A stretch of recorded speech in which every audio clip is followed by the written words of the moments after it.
আমি এখন আলু মটর সয়াবিনের একটা তরকারি বানাবো কুকারে।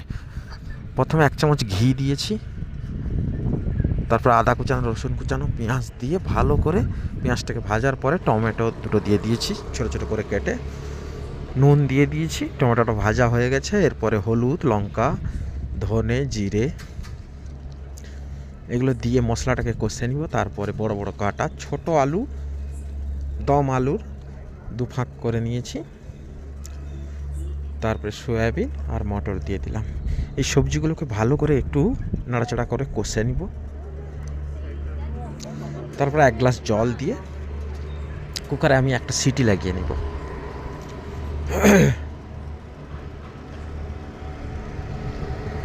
সিটি লাগানোর পরে একটু ফুটিয়ে নিব। নুন কম থাকলে নুন দিয়ে দিব টেস্ট করে।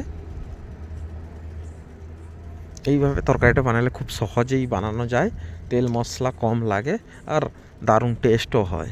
তোমরাও বাড়িতে ট্রাই করতে পারো। বাই।